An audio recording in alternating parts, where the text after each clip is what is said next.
Saatnya Anda dengar dan bicara di Pro 1 RRI Merauke, kanal informasi dan inspirasi.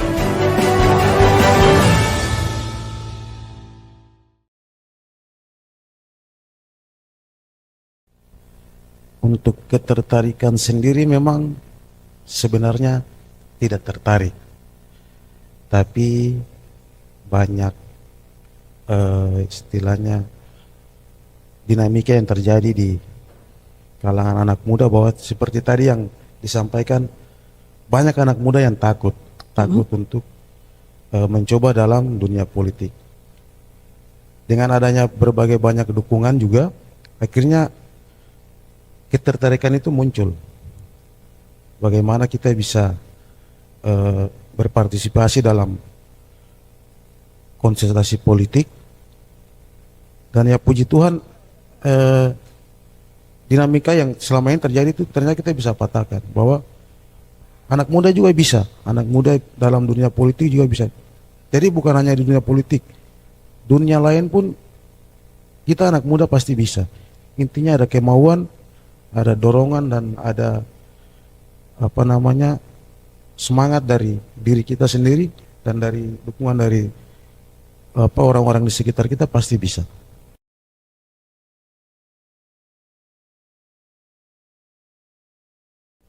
Kalau menurut saya politik itu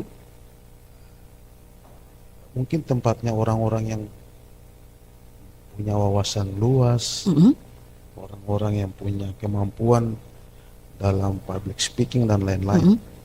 Tapi seperti tadi saya sampaikan, dinamika itu tiap hari bisa berubah-berubah. Jadi bagaimana kita secara pribadi, khususnya anak muda, melihat politik itu seperti apa. Kadang anak-anak muda itu tidak mau terjun di politik karena mereka takut. Karena politik biasanya tuh ada istilah politik itu kejam. Okay. Karena kalau kita terjun di dunia politik, kita harus siap dengan semua konsekuensi. Karena politik itu tidak bisa dibilang hari ini A, tidak bisa dibilang besok B. Politik itu dinamis. Jadi bagaimana kita anak muda bisa menempatkan diri dalam dunia politik.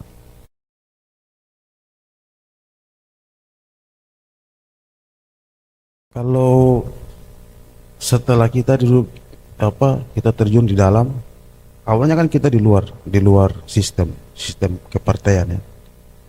Jadi kalau kami sendiri Nasdem ini kan mengusung gerakan perubahan, gerakan restorasi. Setelah di dalam, ternyata politik itu memang seperti saya katakan, dinamis. Jadi segala sesuatu itu bisa berubah. Awalnya kita merasa takut, ternyata dalam politik kita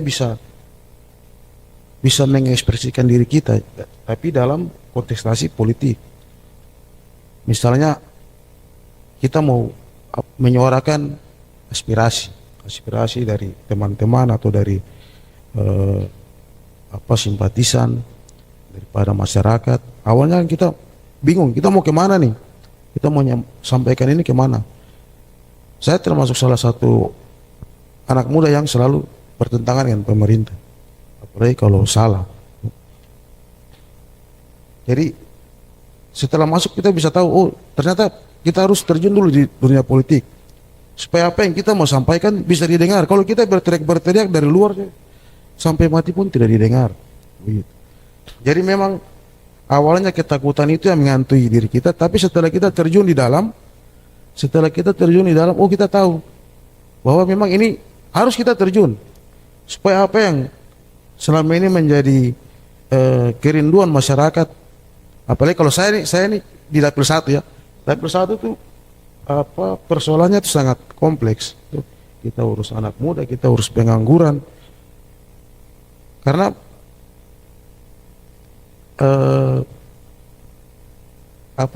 mau dikatakan tuntutan untuk kita bisa ada di dalam itu, biasanya tuh orang bilang itu masalah perut. Kita tidak perlu harus untuk menjanjikan untuk kita bantu seseorang untuk jadi pegawai tidak, tapi bagaimana kita ciptakan lapangan kerja buat mereka, kita bantu mereka dengan skill mereka yang ada. Makanya saya bilang pada saat kita sudah di dalam, baru kita bisa tahu, oh ternyata di dalam politik itu seperti ini, bahwa apa yang selama ini kita takutkan itu ternyata salah, Berbeda ya. berbeda. Jadi itu yang menjadi semangat juga, oh ternyata kita memang harus memberikan edukasi kepada adik-adik kita, teman-teman kita yang anak muda ini, bahwa politik itu sebenarnya itu dinamis, politik itu sebenarnya sangat indah. Yang penting bagaimana kita menyikapi politik itu seperti apa. Dan kalau untuk kita maju sendiri pasti kita harus punya mendapatkan dukungan, terutama dari orang-orang terdekat kita dulu, dari keluarga, dari istri, dari anak, terus dari orang tua. Pastikan itu harus ada dukungan itu. Selain dukungan dari orang-orang terdekat kita, pastikan ada tuntutan yang menjadi kerinduan kita untuk menyalurkan aspirasi. Jadi dalam dunia pergaulan banyak yang seperti tadi sampaikan, banyak yang mau disampaikan ini loh, dari teman-teman, dari kaula muda. Aduh ini kita mau bikin ini, bagaimanakah, kita harus ketemu siapa? Sudah, kalau nama panggilan saya biasa itu Pangki Silubun. Jadi kakak, teman, saudara, aku maju sudah, kita dukung. Tapi saya bilang saya ini tidak punya uang. Saya bilang kita mau mengikuti suatu event pasti kita harus punya kesiapan yang matang. Nah, sudah maju saja dulu, nanti urusan itu dari belakang. Yang penting kita punya keterwakilan di situ yang bisa menyampaikan, kita punya kerinduan, kita punya aspirasi yang selama ini kalau kita berteriak tidak pernah mau didengar.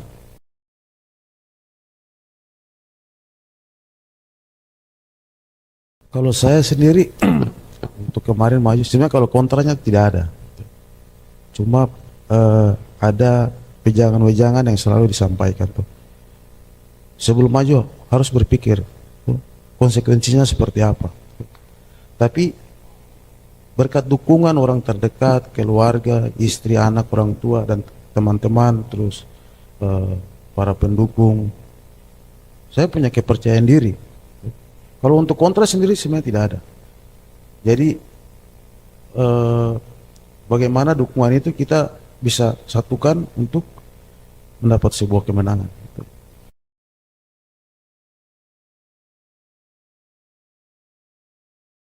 Kalau untuk visi misi sendiri, saya memang tidak ada visi misi. Saya bergerak seperti air mengalir. Ya, kalau nilai jual saya, ya mungkin mereka yang menilai saya. Mungkin keseharian hidup saya seperti apa. Cuma kan kami kan petugas partai, jadi apa yang menjadi visi misi partai pasti kami laksanakan, sama seperti saudara saya tadi sampaikan. Kami beda dengan eksekutif. Legislatif ini kan cuma sebagai penyalur aspirasi, dan bagaimana kami kawal itu sampai dengan bisa dilaksanakan oleh eksekutif. Jadi kalau untuk visi misi sendiri, saya jujur saya tidak ada visi misi, tapi apa yang menjadi kerinduan masyarakat pasti kita akan perjuangkan. Karena bukan apa, tapi selama saya melaksanakan kampanye dialog sama masyarakat, kalau kita di dapil 1 ini memang kompleks persoalannya.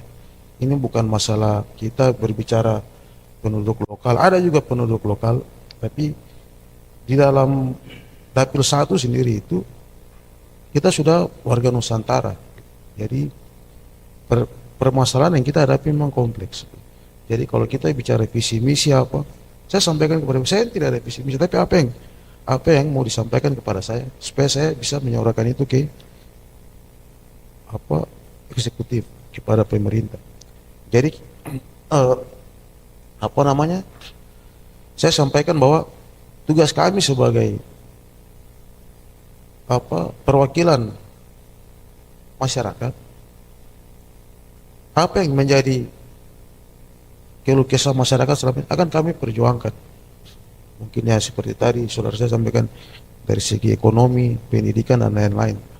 Tapi kalau menurut saya nilai jual seseorang itu kan ditentukan oleh tingkah lakunya, kesehariannya. Jadi mereka seperti tadi host sampaikan nilai jualnya apa, saya bilang biarkan mereka yang menilai. Mereka yang menilai sendiri, Dari mereka mau, kepribadian iya, yang mereka ada ya? mau pilih atau tidak itu kan rakyat ini kan kita tidak bisa paksa. Apalagi kita di wilayah dapil satu ini kan saya bilang agak kompleks permasalahannya, begitu.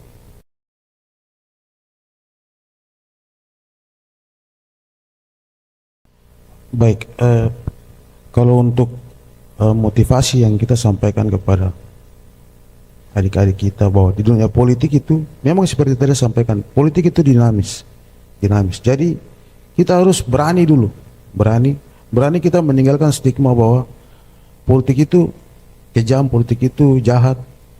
Tapi bagaimana kita beranikan diri untuk maju ke dalam dunia politik. Kalau saya pikir potensi anak-anak muda yang ada di Merauke, yang ada di Papua Selatan, potensi mereka ini sangat luar biasa. Dari segi olahraga, dari segi kemampuan IT, iptek, terus dari segi bisnis. Sekarang ini pelaku-pelaku bisnis dan IT semua ini anak muda. Cuma mereka masih belum mampu, belum bisa untuk mengeksplor itu. Jadi memang tugas kita dari pada kita ini adalah calon terpilih, bagaimana memberikan edukasi, memberikan motivasi kepada anak-anak muda bahwa harus kita tampilkan kemampuan kita. Kemampuan kita, orang akan menilai, oh dia mampu di bidang ini. Jadi otomatis setelah orang melihat bahwa dia punya kemampuan, pasti akan direkrut, akan dipakai. Tapi kalau kita seperti katak dalam tempurung, saya rasa biarpun kita punya kemampuan setinggi langit juga tidak akan dilirik oleh siapapun. Jadi memang untuk kemampuan anak muda yang ada di Merauke, di Papua Selatan ini saya pikir sudah sangat mampu, tinggal kita berikan mereka ruang supaya mereka bisa berkarya, mereka bisa mengeksplor dirinya di setiap kemampuan yang mereka miliki.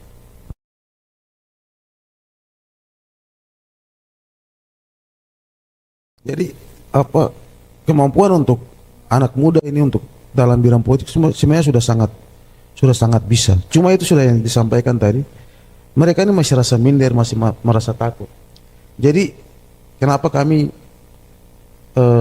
terjun?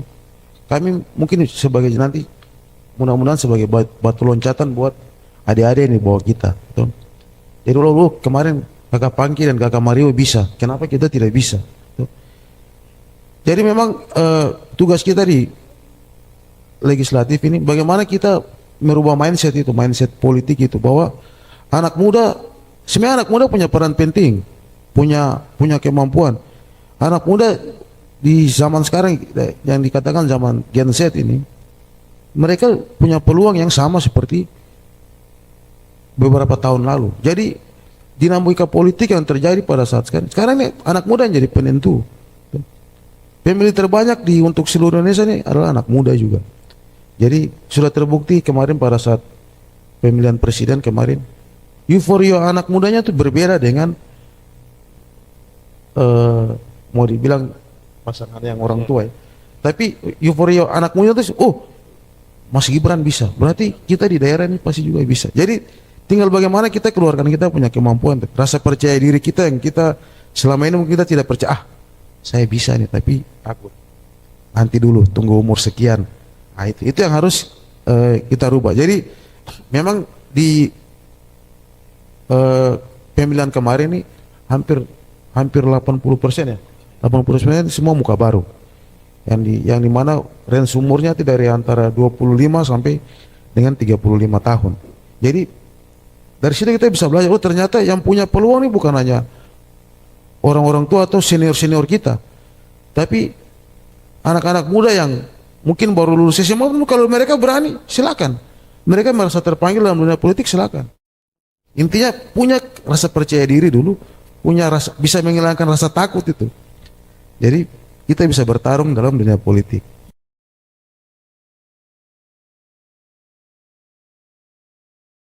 Hal yang berisik untuk kita anak muda sebenarnya dari diri kita sendiri. Dari diri kita sendiri. Bagaimana yang tadi saya sampaikan dari awal bahwa kita bisa menaklukkan orang lain. Sebelum kita menaklukkan orang lain, kita harus menaklukkan diri kita dulu sendiri. bagaimana pembawaan diri kita, bagaimana pergaulan kita. Memang dalam dunia politik itu anak muda selalu tidak diperhitungkan. Tapi bagi saya justru tidak diperhitungkan itu kita bisa bergerak leluasa. Bahwa kita buktikan bahwa oh kemarin katanya kita nih anak muda, anak kecil, tidak seperti tadi saudara saya sampaikan baru ada ingusan lah. Tapi sekarang kan terbukti tuh, bahwa pemilih sekarang itu juga cerdas, pemilih cerdas yang dimana mereka juga bukan melihat dari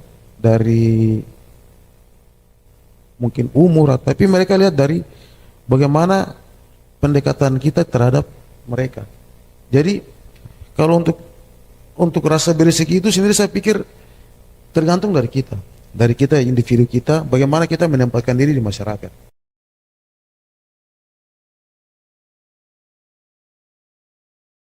Jadi mungkin saya sampaikan bahwa memang betul politik itu dinamis, politik itu tidak jujur, memang benar.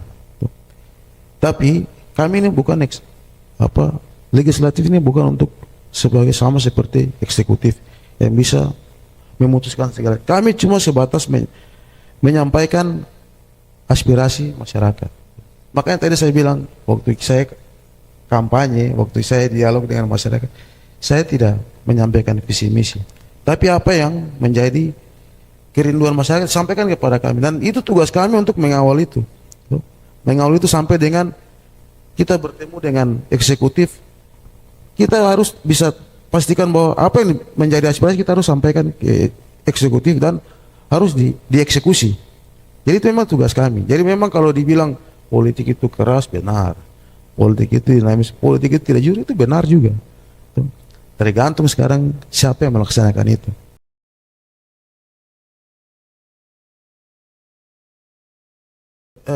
Untuk keraguan sendiri itu memang kita tidak bisa memungkiri itu. Tapi kami anak muda ini kan berproses. Jadi ada istilah malu bertanya sesat di jalan.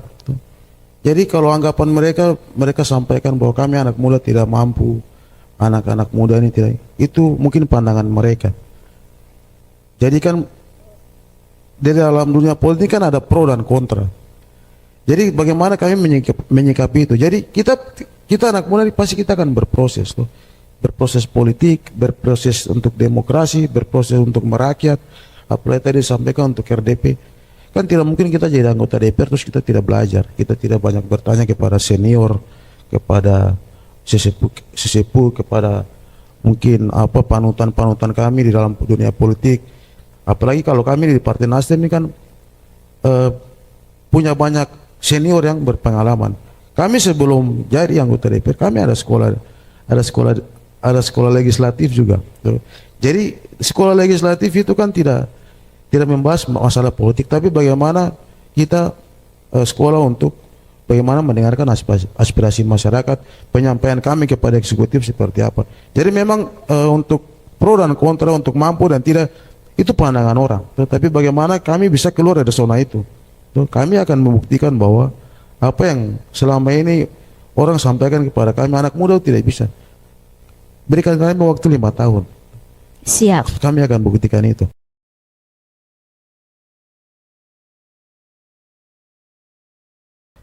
Kalau untuk komitmen, itu komitmen kami secara pribadi dan komitmen kami kepada partai. Jadi apa yang kemarin menjadi tugas kami, komitmen kami akan buktikan 5 tahun itu.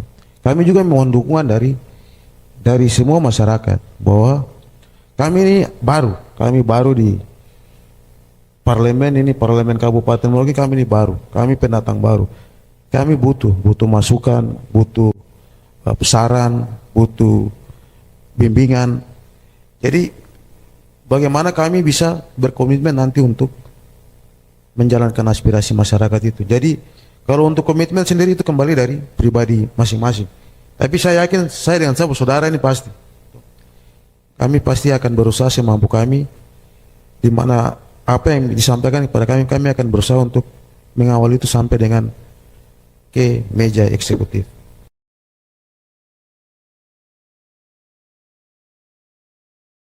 Kalau untuk jalan transito sendiri menuju Gudang Arang, saya pikir dalam proses pengerjaan. Itu merupakan bentuk kepedulian daripada Pak Bupati juga, Pak Bupati sebagai pimpinan daerah. Mengingat kemarin ada laporan-laporan masyarakat lewat media sosial dan mungkin langsung kepada beliau. Jadi kalau untuk proses yang di Gudang Arang itu sudah proses berjalan. Sementara di Cor, kalau yang nanti di tempat lain mungkin akan kami sampaikan ke beliau juga. Kebetulan beliau adalah Ketua DPW kami di Partai Nasdem, jadi akan menjadi catatan khusus juga buat kami. Kami akan sampaikan setelah dialog ini, saya langsung akan komunikasi dengan beliau. Terima kasih Pak Bertus untuk masukannya. Mudah-mudahan kami juga mohon dukungan untuk selalu mengingatkan kami. Mungkin kalau ada masukan-masukan, kritik pembangunan, kalau memang tidak bisa sampai kepada telinga bupati, kami adalah telinga masyarakat. Sampaikan kepada kami. Kebetulan beliau adalah ketua partai kami, jadi kami akan sampaikan kepada beliau.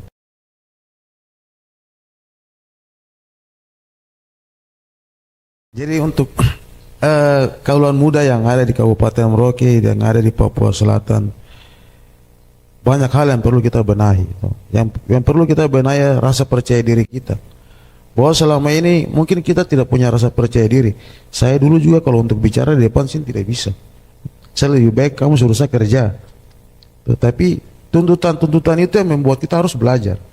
Belajar bagaimana kita bisa berdiri di depan, kita bisa menjadi leader untuk rekan-rekan kita, buat adik-adik kita. Jadi memang yang mau saya tekankan kepada anak-anak muda di sini, kita lebih memperkuat rasa percaya diri kita bahwa kita punya kemampuan. Kenapa kita harus kalah dari orang lain? Terima kasih atas partisipasi Anda bersama Pro 1 RRI Merauke.